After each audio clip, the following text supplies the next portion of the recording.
जैसे ये सनातन की धर्म ध्वजा यहां पर लहरा रही है, वैसे ही विश्व का सबसे बड़ा धार्मिक समागम, सबसे बड़ा धार्मिक मेला प्रयागराज की इस पतित पावनी धरती पे आज से ठीक 10 दिन बाद लगने वाला है।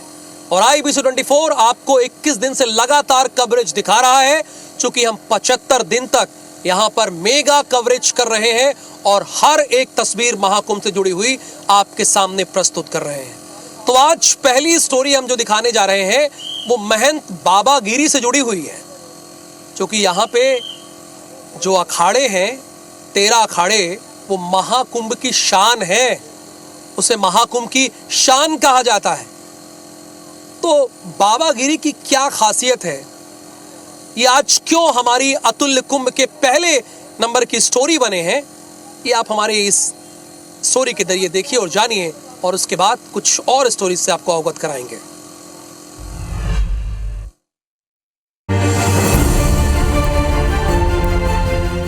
आस्था की भूमि प्रयागराज,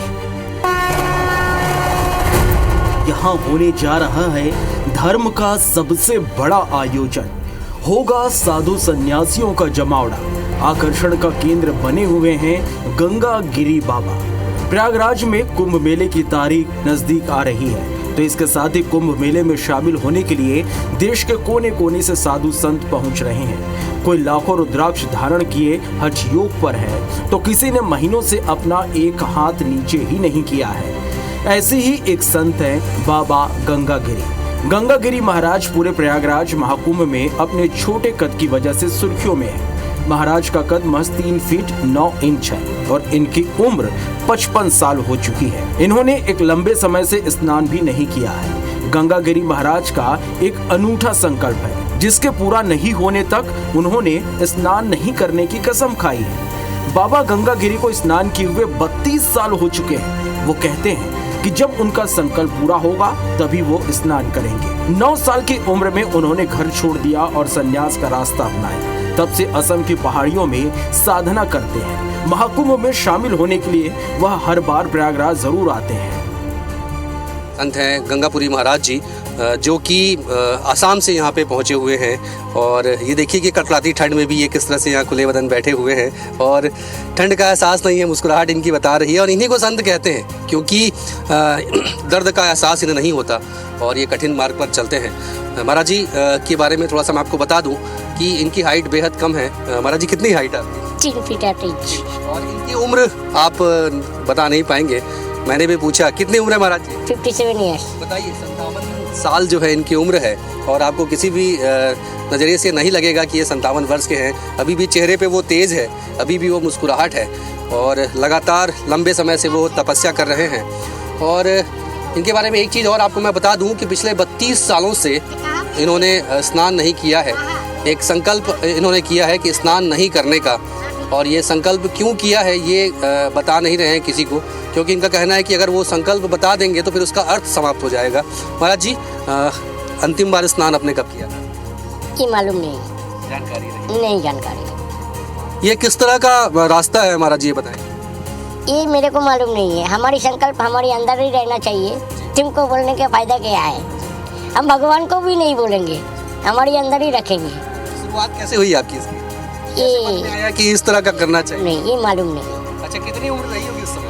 हम हर टाइम शमशान में रहती है। अच्छा, हर समय शमशान पे रहते हैं? अच्छा, भूतनाथ शमशान पे। तो जब आप बचपन में थे तो बचपन में तो डर लगता है ना बच्चों को? पहले ही जान गया मुर्दा को भी काटते नहीं, इसीलिए हम शमशान में बचपन से ही रह गए। इंसानों से डर लगता है, मुर्दों से? इंसानों से डर लगता है, बड़ी बात है। इंसानों से डर लगता है। और इसलिए आपने आध्यात्म का रास्ता अपना लिया। देखो, एक सीधा बात बोलती हूँ, हम हिंदी ज़्यादा नहीं जानते। तुम हमको देखने के लिए आई हो महाकुंभ में, हम तुमको देखने के लिए आई हो। क्या बात है। लेकिन हम तो महात्माओं के दर्शन करने के लिए आते हैं, लेकिन आप तुमको दर्शन करने, आप भक्तों के दर्शन करने। भक्तों नहीं है तो भगवान भी नहीं है, और हम महात्मा तो तुच्छ है। देखिए, ये कितनी बड़ी बात कही है महात्मा जी ने। इन्होंने कहा है कि भक्त नहीं है तो फिर भगवान नहीं है, और भगवान जो है भक्तों के दर्शन करने के लिए कुंभ में आए हुए हैं। तो स्वयं महाराज जी यहाँ पे आए हुए हैं। इसीलिए कहते हैं कि कुंभ में 33 करोड़ देवी देवता हैं, वो स्वयं यहाँ पे पहुँचते हैं भक्तों के दर्शन करने के लिए। तो महाराज जी ये बताइए कि कैसा लग रहा है यह कुंभ यहाँ पर, हम और क्या संदेश देना चाहेंगे भक्तों को? बहुत आनंद आ रही है और भक्तों को बोलेंगे तुम सब धर्म ध्वजा के नीचे आ जाओ। देखिए, तो ये संदेश महाराज जी ने कहा है कि आप सभी धर्म ध्वजा के नीचे आइए, सनातन की रक्षा कीजिए, सनातन की रक्षा का संकल्प लीजिए। कैमरा पर्सन अजय गुर्जर के साथ अविनाश पाठक, IBC24 प्रयागराज। देखा महंत गंगा बाबा गिरी की क्या कल्पना है और क्या वो करना चाह रहे हैं, ये आपने देखा। और अब आपको बताते हैं, देखिए यहाँ पर इस प्रयागराज की पतित पावनी धरती पर 45 करोड़ लोग आने वाले हैं। बहुत सारे देशों की जनसंख्या इतनी नहीं होती है और इस प्रयागराज की धरती पे इतने लोग आने वाले हैं विश्व के कोने कोने से। तो भाई इंतजाम भी बहुत खास किया गया है। जैसे आपने देखा स्वास्थ्य की सुविधाएं यहाँ पे फ्री में केंद्रीय चिकित्सालय में होगा, तो राशन भी यहाँ मुफ्त में वितरित किया जाएगा। किसी को किसी तरह की समस्या ना हो, यहाँ प्रशासन और जो बाबा आए हैं वो भी इसका खास ख्याल रख रहे हैं। एक रिपोर्ट आप ये भी देखिए।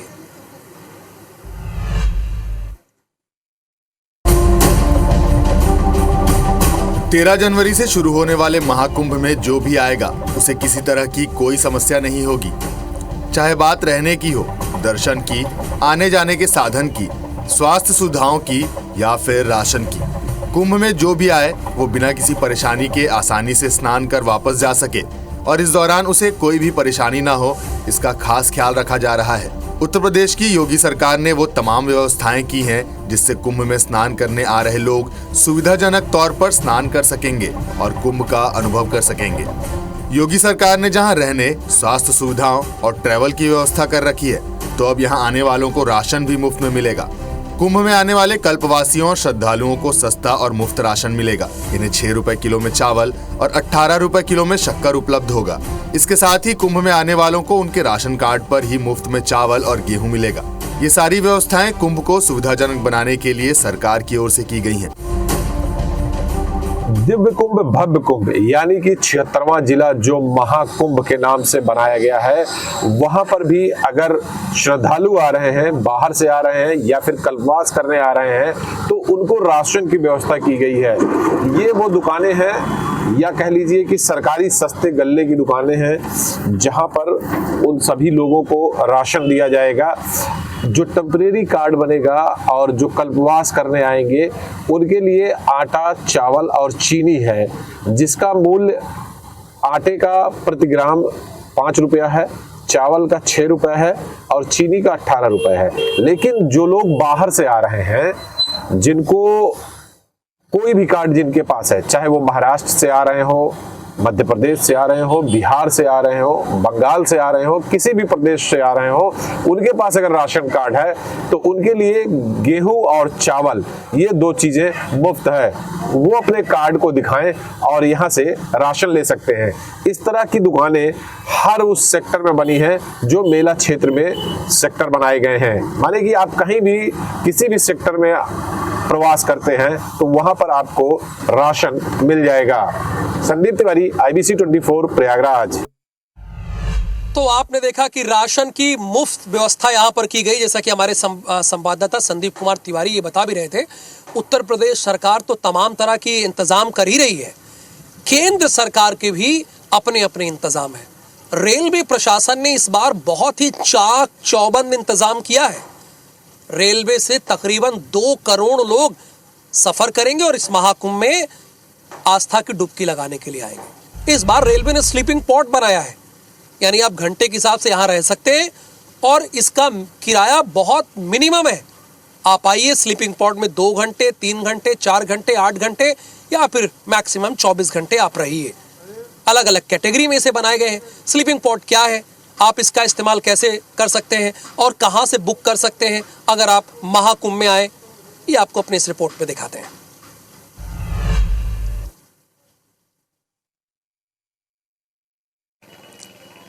प्रयागराज रेलवे स्टेशन पे हम मौजूद हैं और यहाँ पर भी इस बार नई सुविधाएं यात्रियों को दी गई, क्योंकि महाकुंभ है और 45 करोड़ श्रद्धालुओं के आने का अनुमान है और हर जगह उनके रुकने की व्यवस्था की जा रही है। तो रेलवे में भी एक नया प्रयोग किया गया है। ये आप देखेंगे कि प्रयागराज स्लीपिंग पॉड जिसे नाम दिया गया है। आपको बता दूं कि ये एक प्रकार से नया कंसेप्ट है जो रेलवे में पहली बार इंट्रोड्यूस किया गया है और यहाँ पर क्या क्या सुविधाएं आपको बताएंगे, क्योंकि ये एक नई चीज़ है, नई सुविधा है और यात्रियों के लिए बहुत आरामदायक चीज़ ऐसा बताया जा रहा है। देखिए ये स्लीपिंग पॉड्स है, बेसिकली जापान में ये कंसेप्ट पहले चलता था, भारत में इसको अभी अभी इंट्रोड्यूस किया जा रहा है। ये आपको दिख रहे हैं ऐसे अलग अलग केबिन है यहाँ पर आप, तो इस तरीके से ये केबिन रहते हैं। यहाँ पर आप आके आराम से रुक सकते हैं, सो सकते हैं। अच्छे चौड़े चौड़े स्लीपिंग पॉड्स बनाए गए हैं।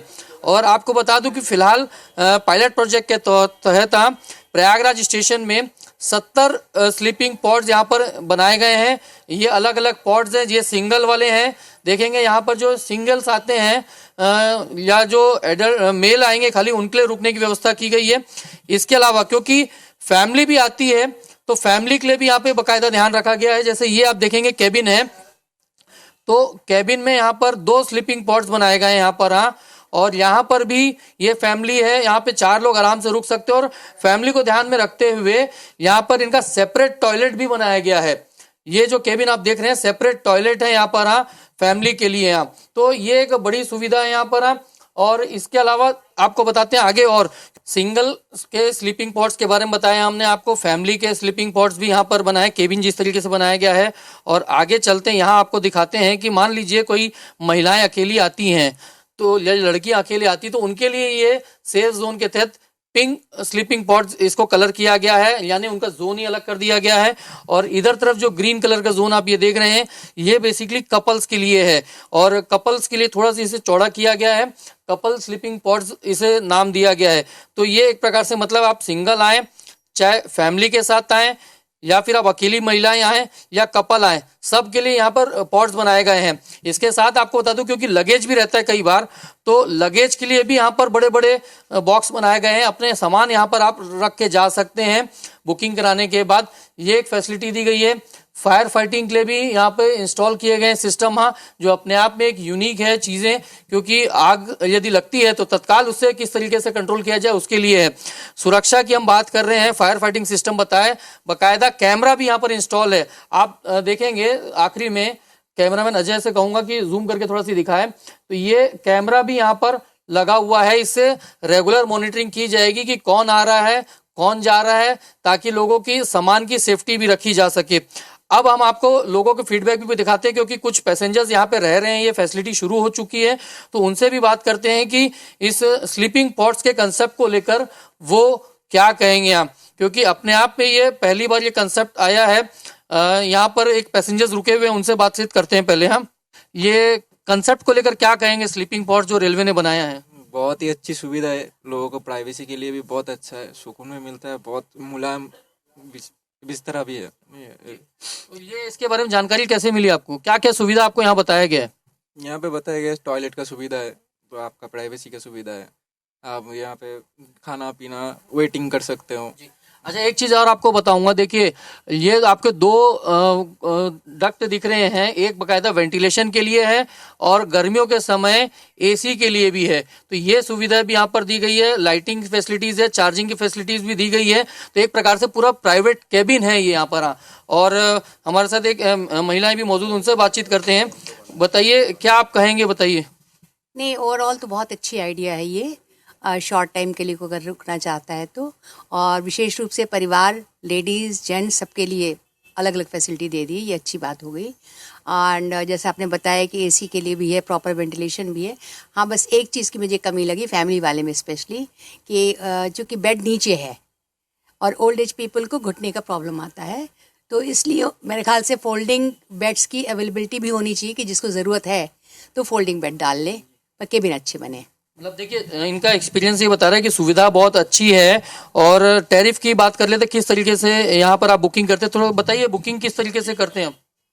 बुकिंग सर हमारा रेलवे का PNR नंबर से बुकिंग होता है, विदाउट पैसेंजर बुकिंग नहीं होगा। जो भी आएंगे उनका PNR नहीं चाहिए, हमको आधार चाहिए, मोबाइल चाहिए, उसके हिसाब से बुकिंग होता है। ये किस घंटे के हिसाब से बुकिंग होती है कि दिन भर के लिए? आवरली भी होती है, जितना जिसको लेना है हमको टोटल उसके हिसाब से देना पड़ता है। 24 आवर्स तो अभी आप 8 बजे आए तो सुबह 8 बजे तक आपका 24 आवर्स चलता है, यानी टोटली यूज है इसमें। वो कुछ नहीं, 1 घंटा, 3 घंटा, 6 घंटा, 9 घंटा, 12 घंटा, 24 घंटा, हम लोग 3-4 स्टोरी बनाए हैं, इसके हिसाब से आप बुकिंग कर सकते हैं सर। अभी कितने पॉड्स हैं यहाँ पर टोटल?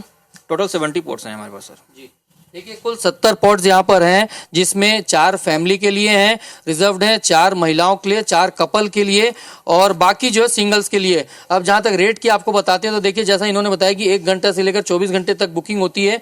तो 1 घंटे के लिए यदि आप सिंगल में हैं तो 150 रुपये देना पड़ेगा, और यदि 24 घंटे के लिए लेते हैं तो 1450 रुपये देना पड़ेगा। उसी तरीके से कपल के लिए 1 घंटे के लिए लेते तो 250 रुपया, और 24 घंटे के लिए 1800 रुपया, और फैमिली पॉड यदि लेते हैं तो 1 घंटे के लिए 450 रुपया और 24 घंटे के लिए 2350 रुपया। लेकिन इसमें जीएसटी अलग है। और एक चीज और समझते हैं, ये तो अभी का रेट है, मेले के दौरान यदि बात करें तो क्या चार्जेस हो जाएगा लगभग? मेले के दौरान चार्ज थोड़ा इसका चेंज हो जाएगा, रिवाइज हो जाएगा सर।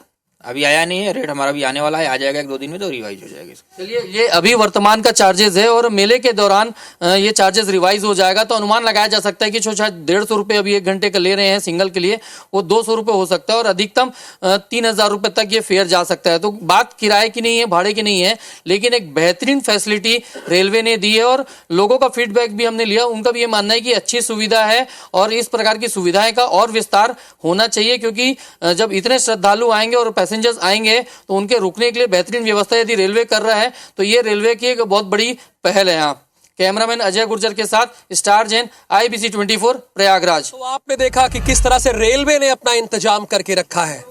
और अब मेरे हाथ में जो ये पर्ची है ना, ये अगली स्टोरी से लिंक है। ये केंद्रीय चिकित्सालय की मेरे पास पर्ची, मेरे एक सहयोगी की तबीयत खराब हो गई, आज उन्होंने बाकायदा केंद्रीय चिकित्सालय में दिखाया, खुद को डॉक्टर को दिखाया, दवा ली। ऐसे ही अगर आप महाकुंभ में आते हैं, ईश्वर न करे कि आपकी तबीयत खराब हो, लेकिन ठंड बहुत है। कई बार लोग मोबाइल में देखते हैं टेम्परेचर कम है, लेकिन यहाँ की ठंड अलग है, गलन बहुत ज़्यादा रहती है, हवाएं बहुत चलती है।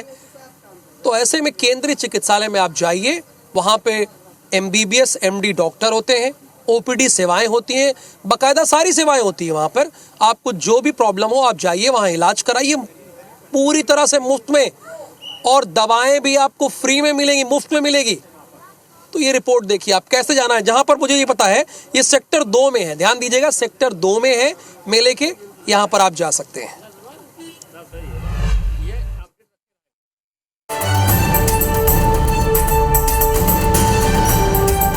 प्रयागराज संगम में करोड़ों लोग आएंगे, कड़ाके की ठंड भी पड़ेगी। तो अगर इस बीच किसी की तबीयत बिगड़ती है तो उसका भी खास इंतजाम है। कुंभ के दौरान अगर आपको किसी तरह की स्वास्थ्य समस्या होती है तो कुंभ नगरी उसके लिए पूरी तरह से तैयार है। संगम नगरी प्रयागराज में लगने वाले महाकुंभ में श्रद्धालुओं को अब इलाज की पूरी सुविधा मिलेगी। मरीजों के लिए 100 बेड का केंद्रीय अस्पताल बनाया गया है। इस अस्पताल में वो सब है जो एक बड़े अस्पताल में इलाज की सुविधाएं मरीजों को मिलती है, वो भी बिल्कुल मुफ्त। 100 बेड का सेंट्रल हॉस्पिटल बनाया गया है, जहां तमाम सुविधाएं होंगी वो सब मुफ्त होंगी।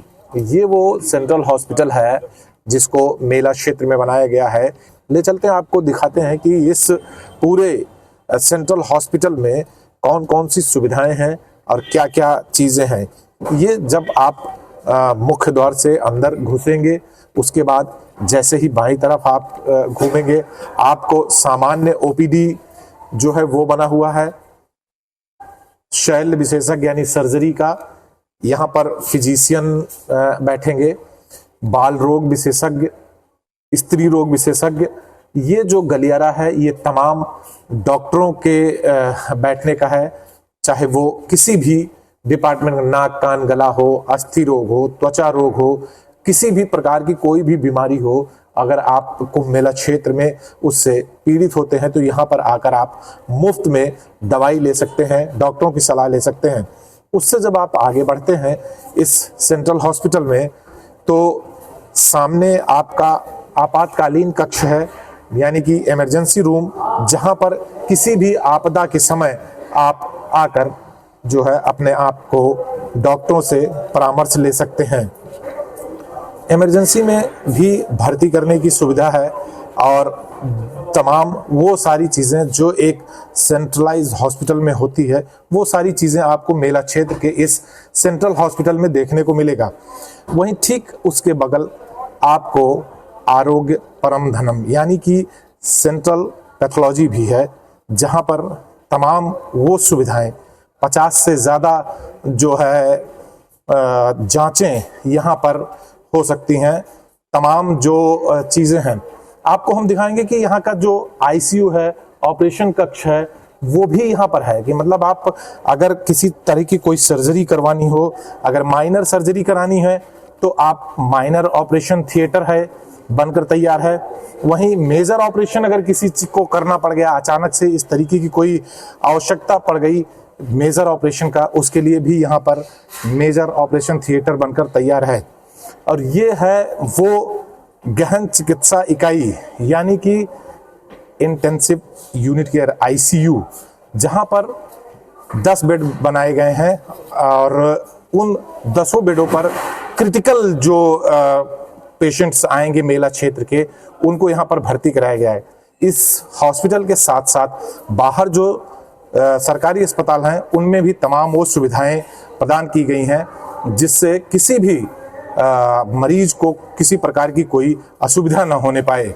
इस केंद्रीय हॉस्पिटल की खास बात यह है कि यहाँ 10 बेड का अलग से आईसीयू वार्ड बनाया गया है। यहाँ 40 बेड का वार्ड महिलाओं के लिए है, 45 बेड का वार्ड पुरुषों के लिए और 5 बेड का वार्ड बच्चों के लिए उपलब्ध है। एक जो सबसे खास बात है कि इस कुंभ में कोई भी मरीज देश विदेश से इस हॉस्पिटल में भर्ती होता है तो उसकी भाषा समझने के लिए वॉइस चेंजर लगा होगा, जो उनकी भाषा को बदलकर हिंदी और अंग्रेजी में ट्रांसलेट करेगा, जिससे डॉक्टर को समझने में आसानी होगी। ये हम लोग का 100 बेड का हॉस्पिटल बना हुआ है, जिसमें कि सबसे पहले हमारे ओपीडी की सुविधाएं हैं, जिसमें 6 तरह के स्पेशलिस्ट हैं, उनकी तैनाती कर दी गई है। ओटी बनी हुई है जिसमें लगभग सभी तरह के ऑपरेशन की सुविधा की गई है। इस हॉस्पिटल में सारी सुविधाएं मुफ्त है। 50 तरह की जांच भी इसमें, जो हमारी लैब है 50 तरह की जांचें वो भी मुफ्त में की जाएगी। सारे सुविधाएं मुफ्त में है। इस हॉस्पिटल में छोटे बड़े ऑपरेशन भी किए जा सकते हैं। हर गंभीर बीमारियों के इलाज के लिए विशेषज्ञ डॉक्टर भी बैठेंगे, चाहे वो हड्डी के डॉक्टर हो या दांत के, चाहे मेजर ऑपरेशन हो या बड़ा ऑपरेशन। स्त्री और प्रसूति रोग विशेषज्ञ, कान नाक गले के डॉक्टर भी यहाँ होंगे। सबसे बड़ी बात है कि अगर कोई महिला प्रेग्नेंट है तो उनकी डिलीवरी की भी सुविधा यहाँ मिलेगी। दिव्य कुंभ, भव्य कुंभ और स्वस्थ कुंभ की परिकल्पना को ये 100 बेड का केंद्रीय अस्पताल साकार करेगा। संदीप तिवारी, IBC 24, प्रयागराज। तो आपने देखा कि केंद्रीय चिकित्सालय में हर तरह की सुविधाएं उपलब्ध हैं। अगर आप इस महाकुंभ आते हैं और किसी कारणवश आपकी तबीयत खराब हो जाती है तो आप यहाँ पे अपना मुफ्त में इलाज करा सकते हैं। तो अब महाकुंभ की शुरुआत होने में महज 10 दिन बचा है। जैसे 21 दिनों से IBC 24 आपको सबसे पहले हर अपडेट देता आ रहा है, आगे भी 26 फरवरी तक हम हर अपडेट आपको देंगे। आपको रोजाना सुबह 9:25 पर और शाम को इसी वक्त 5:25 पर हमारे साथ उपलब्ध रहना है, जुड़े रहना है। और IBC 24 जहां सवाल आपका होता है, ये हर प्लेटफॉर्म पर उपलब्ध है। आप बने रहिए हमारे साथ। नमस्कार।